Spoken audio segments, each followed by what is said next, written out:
الرحمن الرحیم، ایک نیا سلسلہ شروع کر رہے ہیں آج سے۔ یہ سوال و جواب کا سلسلہ ہے، تو جو بھائی سوالات بھیجتے ہیں یا اٹھاتے ہیں ان میں سے اہم سوال جو ہیں ان کا جواب دینے کی یہاں کوشش کریں گے تاکہ مزید وضاحت ہو سکے۔ اور سوالات اپنے آپ جس ویڈیو پر آپ سوال کریں اس کے نیچے چھوڑ دیں، تو وہاں سے میں انشاءاللہ اگر ان میں سے کوئی جواب طلب چیز ہوئی یا تو وہاں جواب دوں گا، یا اگر اس میں تفصیل ہوئی تو یہاں جواب دوں گا۔ تو پہلا سوال آج کا جو ہے یہ ایکٹیویزم کے بارے میں ہے، اسلام آباد سے۔ اور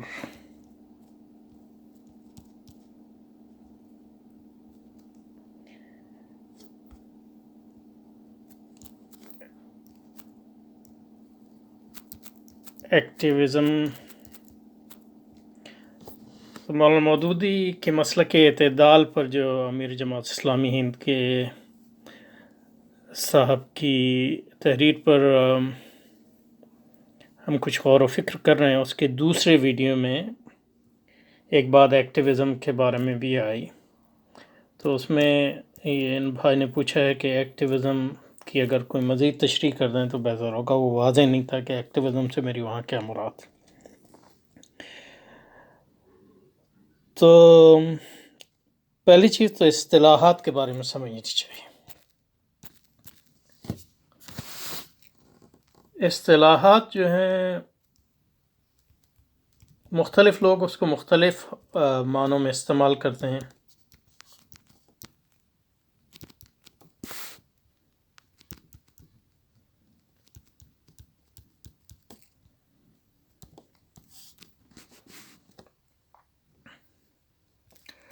اور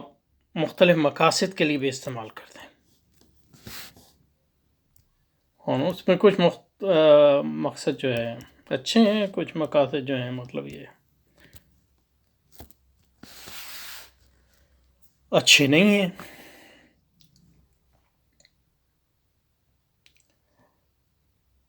یہ تو پہلی بات ہے۔ تو جس طرح یہ ایکٹیویزم کی بھی اصطلاح ہے، کچھ لوگ اس اصطلاح کو استعمال کرتے ہیں اسلامی کام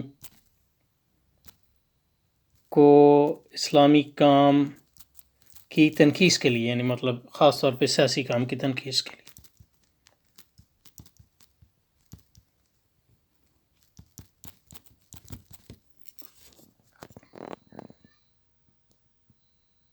لیکن میں نے اس کو اس معنی میں بالکل استعمال نہیں کیا کہ سیاسی کام جو ہے فریضہ ہے، کم از کم یعنی فرض کفائی ہے۔ تو اس کی مطلب یہ ہے کہ کسی معنوں میں بھی اس کی اہمیت گھٹانا اور اس کا استہزاء کرنا جو ہے وہ شاعر دین کا استہزاء کے مترادف ہے،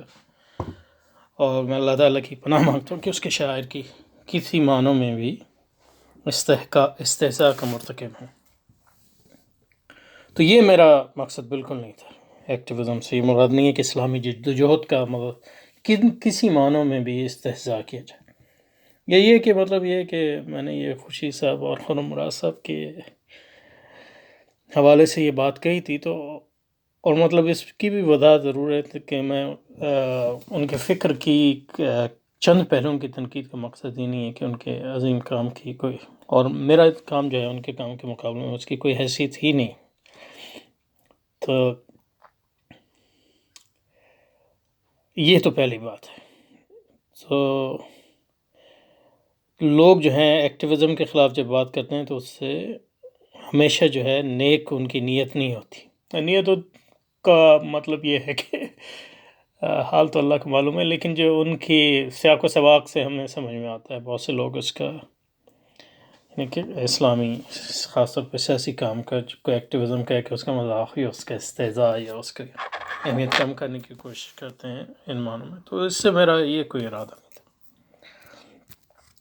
دوسری بات یہ ہے کہ اصطلاح جو ہے اگر وہ دینی اصطلاح نہیں ہے جس کے معنی متعین ہے، تو اصطلاح کے ہر آدمی جو معنی متعین کر رہے ہیں اسی کے ضمن میں، اور یہ خاص طور پہ سیاق و سواد سے پتہ چل سکتا ہے کہ وہ آدمی اس اصطلاح کے کیا معنی لے رہا ہے، تو ان کو اسی معنی میں لینا چاہیے جو سیاق و سباق سے مترشح ہوتا ہے۔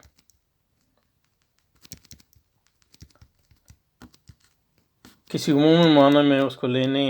کا کوئی مقصد نہیں ہے، کیونکہ وہ شخص جو استعمال کر رہا ہے ایک خاص اصطلاح کو وہ متعین معنی میں استعمال کر رہا ہے، اور اصطلاح مطلب شرعی اصطلاح نہ ہو تو مطلب یہ کہ کسی پر اس کا ٹھیکہ نہیں ہے اور آدمی کہہ سکتا ہے کہ مطلب میں اس سے یہ مراد لیتا ہوں، اور اس مضمون میں نے اس سے یہ مراد لیا، اور اس گفتگو میں اس سے یہ مراد لے رہا ہوں، یا تو واضح طور پہ اس کو بیان کر دے یا سیاق و سباق سے واضح ہو، تو اسی معنوں میں اس کو لینا چاہیے، اس سے ہٹ کر اس کو نہیں لینا چاہیے۔ اور اس میں ایک اور بات یہ ہے کہ اصطلاحات جو ہیں خاص طور پہ وہ جب وحی سے متعین شدہ اصطلاحات نہ ہوں تو وہ کنونشنل ہوتی ہیں۔ کنونشنل کا مطلب یہ ہوتا ہے کہ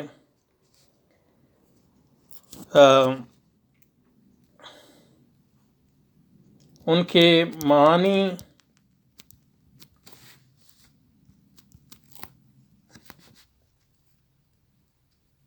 جو لوگ استعمال کر رہے ہیں اس اصطلاح کو وہ متعین کرتے ہیں، کوئی اس کے خارجی اس میں کوئی معیار نہیں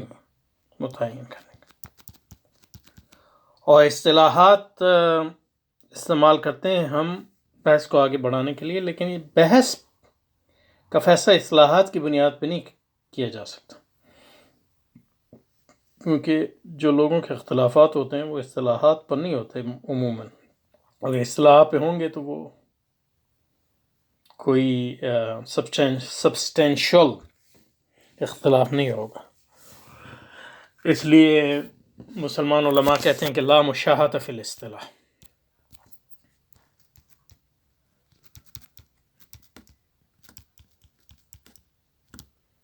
اصطلاح پر کوئی جھگڑا نہیں ہے، یعنی مطلب یہ ہے کہ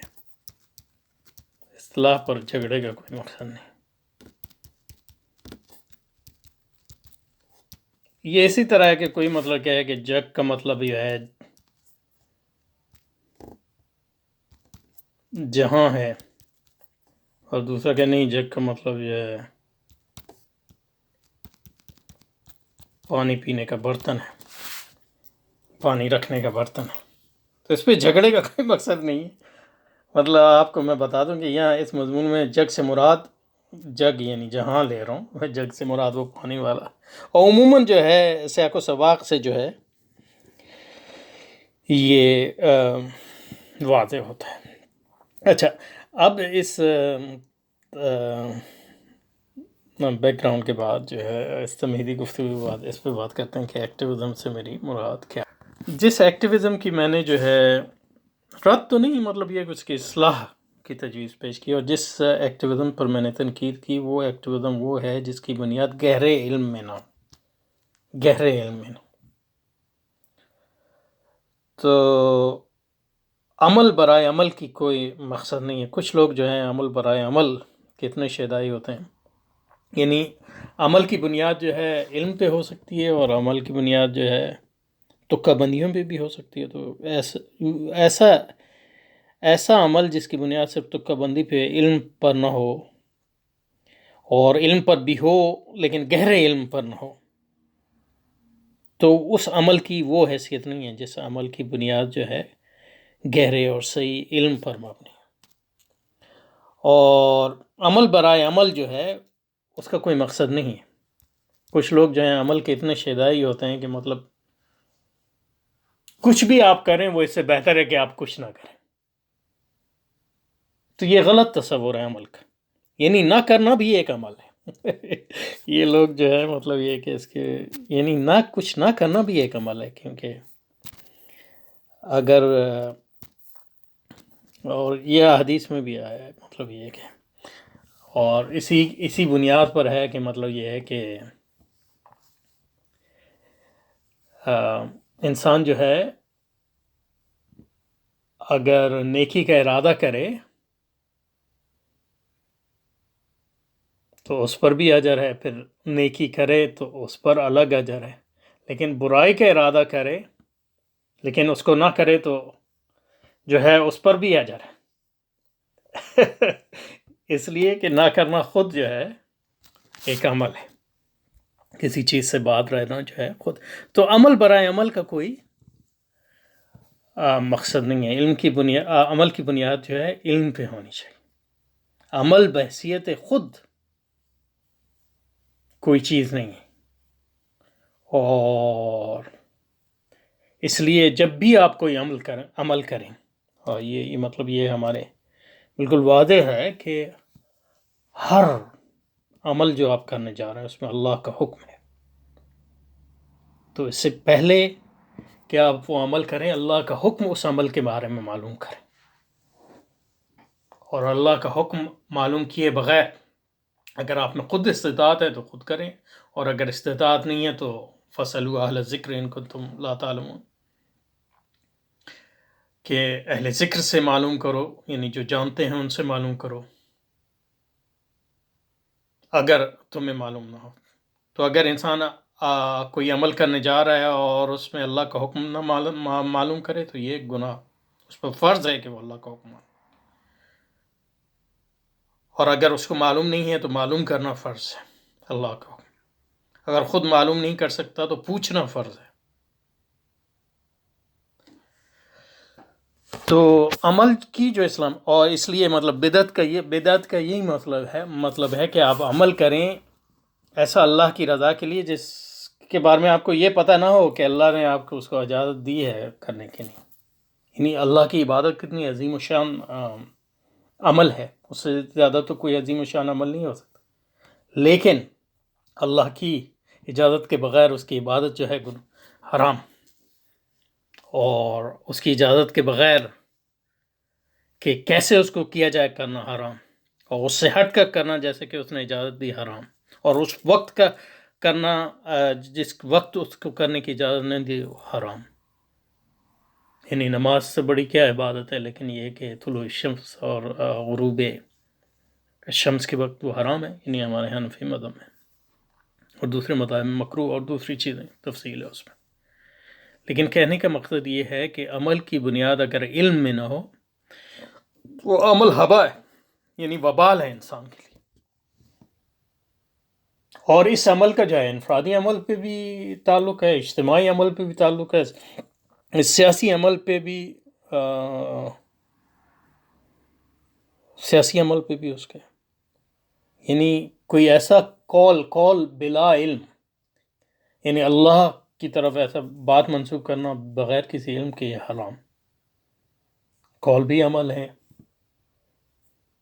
اور اس پہ عمل کرنا بغیر کسی علم، بغیر علم اللہ کی حکم کو جانے بغیر، وہ بھی حرام۔ اللہ کے حکم کو نہ جاننا حرام، اور نہ جان سکیں تو نہ پوچھنا حرام۔ تو جس ایکٹیویزم کی جو ہے جس پر ہم تنقید کر رہے ہیں، وہ ایکٹیویزم وہ ہے جو رسوخ فی العلم، یعنی صرف یہ نہیں کہ وہ علم پر مبنی نہ ہو، کیونکہ عمومی جو اسلامی ایکٹیویزم ہے اس میں یعنی مجملاً ایک علم پر مبنی ہے، لیکن یہ کہ صرف یہ کافی نہیں ہے، وہ علم جو ہے صرف اجمالی علم نہیں ہونا چاہیے بلکہ تفصیلی علم، ہر عمل کے بارے میں الگ علم، اور پھر یہ کہ اس کو اس علم کو بہتر بنانا، جس طرح عمل کو بہتر بنانا، یہ تو سب جو ہے ضروری ہے۔ اور رسوخ فی علم کا یہی مطلب ہے کہ علم میں جو درجات ہیں اس پہ آدمی جو ہے اوپر اٹھتا جائے، اسی طرح پھر وہ عمل میں جو درجات ہیں ان میں اوپر اٹھتا جائے، اور علم میں رسوخ کے بغیر عمل کے درجات میں اوپر نہیں اٹھا جا سکتا۔ اور بہت جو گمراہیاں ہمارے یہاں آئی ہیں فقہ میں، کلام میں، تصوف میں، وہ اسی بنیاد پہ آئی کہ یعنی ایک بڑی وجہ اس کی یہ ہے کہ عمل کی بنیاد جو ہے علم پر نہیں تھی، یعنی بہت سی حدیثیں جو گھڑی گئیں واعظین نے گھڑیں، یعنی اس لیے گھڑی کہ مطلب وہ کہتے تھے کہ مطلب یہ کہ لوگوں کے اعمال اچھے، یعنی ان کو اس کی اعمال صالحہ کی پر ابھارنے کے لیے، لیکن سب حرام، یعنی مطلب اللہ کے رسول پر جو ہے مطلب یہ جہنم، سیدھا آدمی جہنم ہے اللہ کے رسول پر جھوٹ بولنا یا ایسی بات آپ کی طرف منسوب کرنا جو آپ نے نہ کہی۔ اور اس میں سب سے بڑی بات یہ ہے کہ اصل چیز تو آدمی کی اپنی نجات ہے، اس کے اہل خانہ کی نجات ہے۔ اگر وہ اپنی نجات جو ہے وہ اس کا مطمع نظر نہیں ہے تو وہ دوسری کی نجات کیا کرے گا؟ اور اپنی نجات علم کے بغیر ناممکن ہے۔ اور پہلی چیز جو مکلف پر فرض ہے، پہلی چیز وہ اللہ تعالیٰ کو پہچاننا، یعنی اللہ کو پہچانے بغیر دلیل کی بنیاد پہ، اور وہ دلیل ہر آدمی کے اپنے علم کے مطابق ہو سکتی ہے۔ اس میں مطلب یہ کہ ہر ایک کو فلسفی کی ضرورت نہیں ہے، لیکن یہ کہ اگر آپ سے کوئی پوچھے کہ مطلب آپ اللہ کو کیوں مانتے ہیں تو آپ کو اس کا جواب ہونا چاہیے، ورنہ تو آدمی مسلمان ہی نہیں۔ پہلا فرض ہے مکلف پر اللہ کو پہچاننا، معرفت خدا، اس کے وجود پر آپ کے پاس دلیل ہونی چاہیے کوئی نہ کوئی جس پر آپ قانع ہوں۔ اس قناعت کے بغیر تو مطلب یہ ہے کہ اسلام میں داخل ہی نہیں ہے، یعنی یہ مطلب راجع قول یہی ہے۔ اس لیے مطلب یہ کہ ایمان میں ایک تقلید جائز نہیں، یعنی یہ کہنا کہ میں اللہ کو مانتا ہوں اس لیے کہ اس نے کہا ہے وہ بہت بڑا عالم ہے، نہیں، یہ مقبول نہیں۔ ہاں مطلب یہ کہ میں قضا نماز کا یہ طریقہ ہے کیونکہ وہ بڑا عالم ہے تو یہ ٹھیک ہے، یعنی مطلب مجھے اس کا علم نہیں ہے تو جس کے پاس علم ہے اس سے میں نے معلوم کیا۔ لیکن یہ کہ معرفت خدا کے بارے میں آپ یہ نہیں کہہ سکتے کہ اگر قبر میں یہ سوال ہو کہ خدا کون ہے، تیرا رب کون ہے، آپ کے لوگ کہتے تھے تو میں نے مان لیا، تو یہ کافی نہیں۔ تو یہ پہلی بات ہے۔ جیسے ایکٹیویزم پہ ہم تنقید کر رہے ہیں، وہ ایکٹیویزم یہ ہے کہ ہمارے سارے عمل کی بنیاد جو ہے علم پر ہونی چاہیے۔ تو اس میں کافی اور بحث ہیں، تو انشاءاللہ اس کو اگلے سیشن میں جاری رکھتے ہیں، اس کو یہاں روکتے ہیں اس پہ۔